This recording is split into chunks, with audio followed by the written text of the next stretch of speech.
महाराष्ट्र की सियासत में एक तरफ बीजेपी और एकनाथ शिंदे, उद्धव ठाकरे का शिवसेना गुट, ये तो आमने सामने दिखाई दे रहे हैं। महाराष्ट्र की राजनीति को सुर्खियों में इसलिए भी माना जा रहा है या दिख रही है कि एनसीपी के अंदर भी सब कुछ ठीक चल रहा है, ये कहना गलत होगा।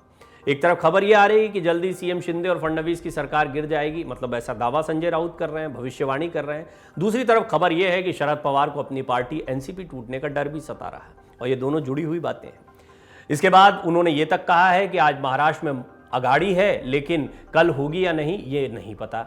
इसके साथ ही उन्होंने ये भी कहा है कि अगर कोई एनसीपी को तोड़ने की कोशिश कर रहा है, साजिश रच रहा है, तो पार्टी को कड़ी कार्रवाई करनी होगी। क्या इशारा अजीत पवार की तरफ है? एक सवाल खड़ा होता है, क्योंकि उन्हीं में दम है कि वो ये कर सकते हैं पार्टी में। शरद पवार के अगाड़ी वाले बयान पर संजय राउत ने भी अपनी बात कही है। उन्होंने क्या कहा ये आपको बताएंगे। रिपोर्ट में हम आपको ये भी बताएंगे कि अजीत पवार का मन क्यों डोल रहा है, उनको लेकर सवाल क्यों खड़े हो रहे हैं। एनसीपी में शिंदे पार्ट 2 होगा क्या, ये भी एक बड़ा सवाल है। अजीत पवार बीजेपी में शामिल हो जाएंगे क्या, ये भी एक सवाल है। लेकिन उससे पहले जान लीजिए कि शरद पवार ने क्यों कहा कि भविष्य में महाविकास अघाड़ी रहती है या नहीं रहेगी, ये आने वाला समय बताएगा। दरअसल अमरावती एनसीपी का एक तरह से गढ़ माना जाता है। शरद पवार यहाँ पर पहुंचे हुए थे और महाविकास अघाड़ी गठबंधन को लेकर उन्होंने एक बड़ा बयान दे दिया। शरद पवार ने कहा कि आज महाराष्ट्र में अघाड़ी है, लेकिन कल होगी या नहीं ये पता नहीं। हमारी इच्छा है कि हम साथ में काम करें, पर इच्छा से क्या होता है। आगे विधानसभा और लोकसभा चुनाव हैं, आगे अघाड़ी रहेगी या नहीं इस पर चर्चा नहीं हुई। शरद पवार ने कहा कई प्रक्रियाएं होती हैं, सीट बंटवारे का मुद्दा होता है, पार्टी के विषय होते हैं, तो अभी कैसे कह सकते हैं। राउत ने इस पर बयान दिया है और ये समझने जैसा है, क्योंकि देखिए जब एनसीपी प्रमुख शरद पवार इतनी बड़ी बात कह रहे हैं, तो उद्धव ठाकरे जो अभी या उनका पूरा गुट जो अभी तक शरद पवार के भरोसे चल रहा है, महाविकास अघाड़ी के भरोसे चल रहा है, उनकी प्रतिक्रिया क्या है। संजय राउत का दावा है कि 2024 में साथ में लड़ेंगे, ने महाविकास अघाड़ी ऐसे ही बना रहेगा। शरद पवार के बयान के बाद शिवसेना के उद्धव गुट के नेता संजय राउत ने कहा कि अघाड़ी रहेगी और 2024 में हम साथ चुनाव लड़ेंगे। राउत ने यह भी कहा कि महाविकास अघाड़ी ही रहेगी। पवार साहब ने जो कहा है उस पर भी प्रयास किया जा रहा है। महाविकास अघाड़ी के प्रमुख नेता उद्धव ठाकरे और शरद पवार हैं।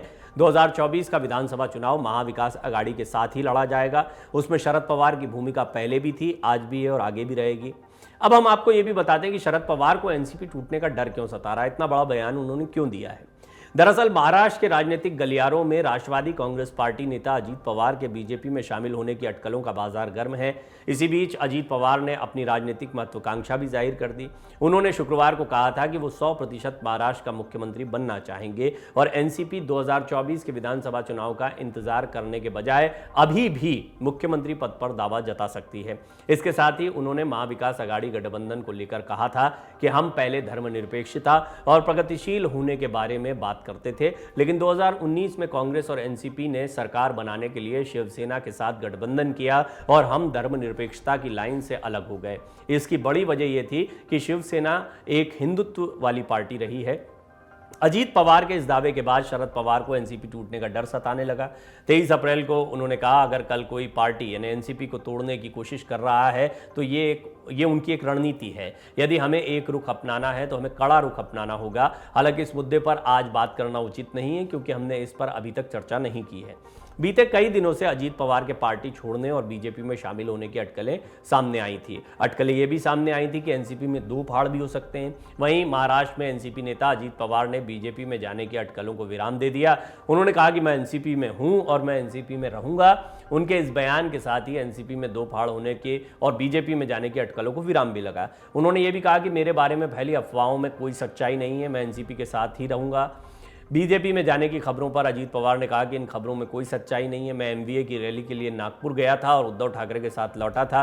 बिना किसी वजह के मेरे बारे में गलतफहमियां फैलाई जा रही हैं। बिना आग के धुआं नहीं उठता है। महाराष्ट्र की सियासत में ये कहावत बहुत महत्वपूर्ण है। यूं ही नहीं शरद पवार चिंता जता रहे हैं। इतना बड़ा बयान, उनका ये कहना कि आज महाविकास अघाड़ी है, कल रहेगी नहीं रहेगी, भविष्य किसने देखा है पता नहीं। ये बात कहना अपने आप में बताता है कि शरद पवार को इस बात की चिंता है कि एनसीपी में भी कहीं ना कहीं फूट हो सकती है। एनसीपी ना सही, लेकिन महाविकास अघाड़ी में अब वो उतने कंफर्टेबल नहीं है। महाविकास अघाड़ी का गठन दरअसल शरद पवार के दिमाग से ही निकला था।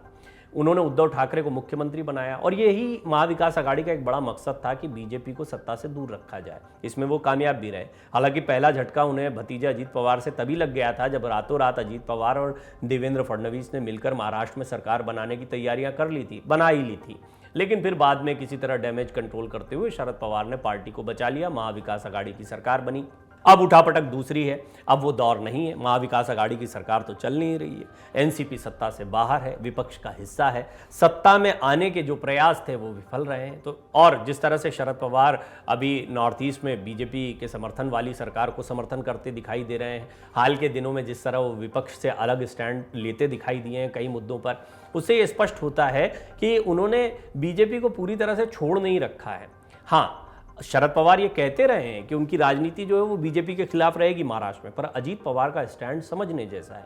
चाहे फर्जी डिग्री वाला मामला हो या बहुत सारे ऐसे मामले, अजीत पवार के स्टैंड और बयानों से भी ये स्पष्ट हुआ कि वो विपक्ष के साथ में, विपक्षी मुद्दों के साथ में दिखाई नहीं पड़ते हैं। हालांकि अजीत पवार खुद स्पष्ट कर रहे हैं कि उनके बारे में ये सारी अफवाहें फैलाई जा रही हैं, लेकिन ये सारी बातें यूं ही सामने नहीं आई हैं। कहीं ना कहीं शरद पवार के मन में डर है कि एनसीपी में शिवसेना जैसी फूट हो सकती है और अगर ऐसा होता है तो शिवसेना जैसा हश्र भी हो सकता है। दूसरी तरफ अजीत पवार की अपनी महत्वाकांक्षाएं हैं, वो कह चुके हैं कि कौन मुख्यमंत्री नहीं बनना चाहता है। अब क्या उनको मुख्यमंत्री बनाया जाएगा? क्या महाराष्ट्र को 4 साल में चौथा मुख्यमंत्री मिल जाएगा? क्या महाराष्ट्र की सियासत में बीजेपी का ये कोई बड़ा दांव होगा? क्या आने वाले समय में मध्यावधि चुनाव भी हो सकते हैं? जैसे बहुत सारे सवालों के बीच में महाराष्ट्र की सियासत झूलती दिखाई दे रही है। मन से उजाला कर चले, मन से उजाला कर चले, एक अमर उजाला कर चले।